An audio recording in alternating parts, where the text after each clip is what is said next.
हे अनेक भागांमध्ये तशी परिस्थिती दिसते. तर म्हणजे आता लोणावळ्याला पण देखील ते राष्ट्रवादीबरोबर जाताना पाहायला मिळतात घड्याळ चिन्हाच्यावर. म्हणजे अशा ज्या गोष्टी होत आहेत त्या दुर्दैवी आहेत. खरं तर महाविकास आघाडीमध्ये घटक पक्षाने एकत्रित बसून निर्णय घेणं अभिप्रेत होतं. पण तसं जिल्हा स्तरावरती हा निर्णय असल्यामुळे तो त्या त्याच जिल्ह्यावरती आपण घेतो आहे. मुंबईमध्ये अशी कुठचीही चर्चा आमच्या स्तरावरती झालेली नाही आहे. अर्थात काँग्रेस हा स्वतंत्र पक्ष आहे, काँग्रेसला वेगळ्या विचारांनी वाटत असेल.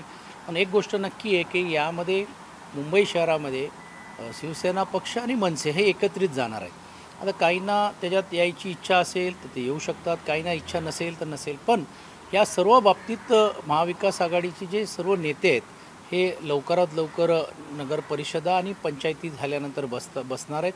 पण एक शक्यता अशी नाकारता येणार नाही की या दरम्यानच्या काळामध्येच आचारसंहिता जर जाहीर झाली तर मग नेमकं काय राहणार आहे. तर याही बाबतीतला सुतोवाच आपण सर्व पक्षप्रमुखांना केलेलं आहे, त्या त्या नेत्यांनी केलेलं असावा. आम्हीही देखील करण्याचं काम केलेलं आहे आणि नजदीकच्या काळामध्ये नेत्यांची बैठक होऊन या बाबतीतलं सुस्पष्ट धोरण लवकरात लवकर ठरवण्याचं काम पक्षाच्या माध्यमातून करणार आहोत. अर्थात विजय वडेट्टीवार बोललेत, प्रदेश अध्यक्ष त्यांनी या अगोदर पण देखील सांगण्याचं काम केलेलं आहे. मुंबईचे अध्यक्ष अजून त्याच्याबद्दलची प्रतिक्रिया काय आली आहे हे मला माहीत नाही, कारण काँग्रेस पक्षाची जी आखणी असते ते प्रदेशचा एक वेगळा दर्जा असतो, मुंबई प्रदेशचा एक वेगळा प्रदेश म्हणून दर्जा असतो.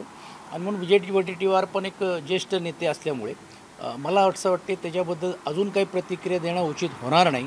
ज्यावेळी महाविकास आघाडीची बैठक होईल त्या बाबतीतलं याच्यातलं स्पष्टीकरण नक्की होईल, कारण अधिवेशन सुरू होणार आहे त्याच्या अगोदर एक बैठक या विषयावरती होणार आहे. त्याचबरोबर मनसेच्या वतीनं देखील सांगितलं गेलेलं आहे. खास करून संदीप देशपांडे म्हणतात की आम्ही 227 जागांची तयारी करत आहोत.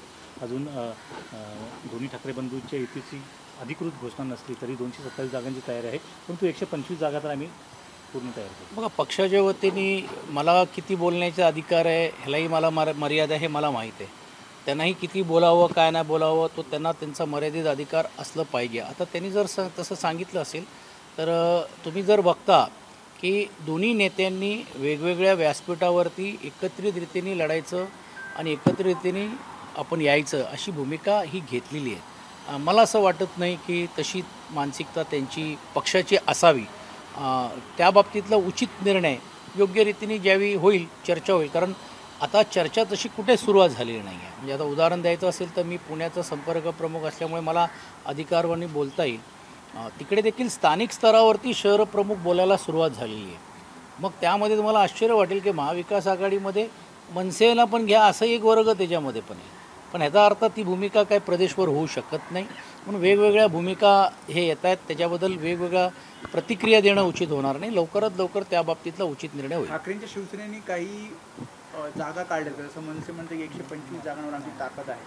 227 पैकी शिवसेनेने किती जागा अशा ताकदने केली आहे? या अगोदर देखील एक सर्वे, या अगोदर देखील संघटनात्मक काय आपण निर्णय घ्यायला पाहिजे केले पाहिजे. आणि आमची तयारी तर या अगोदर देखील 227 सीटवर होती, कारण गेल्या निवडणुकीमध्ये आम्ही स्वतंत्र लढलो होतो. तर स्वतंत्र लढल्यामुळेच आम्हाला पक्ष संघटना आमच्याकडे आहेत. स्वतंत्र लढल्यामुळे ते उमेदवार जे लढले होते ती संख्या पण देखील आमच्याकडे आहेत. मला असं वाटत नाही की आम्हाला त्याच्यात काही नवीन होऊन सर्वे करायची गरज आहे. पण एक गोष्ट नक्की आहे की पक्षस्तरावरती प्रत्येक विधानसभा न्याय आदरणीय पक्षप्रमुखांना प्रमुखांनी आम्हाला जबाबदाऱ्या दिल्या होत्या, उपनेत्यांना. तशातला अहवाल काय परिस्थिती आहे, काय वस्तुस्थिती हे आम्ही पक्षप्रमुखांना थेट मुंबई शहराच्या बाबतीतला दिलेला आहे.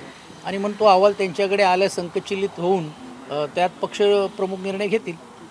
सर, MCAच्या निवडणुकीसंदर्भात मोठी अपडेट समोर येते. प्रसाद लाड यांनी आणि अन्य 3 जणांनी अर्ज मागे घेतलेले अजिंक्य नाईक हे जवळपास त्यांच्या पुन्हा अध्यक्षपदी निवड करण्यात येणार. हे अगोदरच ठरलं होतं. खरं तर मला माहीत नाही की का हे असे फॉर्म भरले जात आहेत किंवा केले जात आहेत.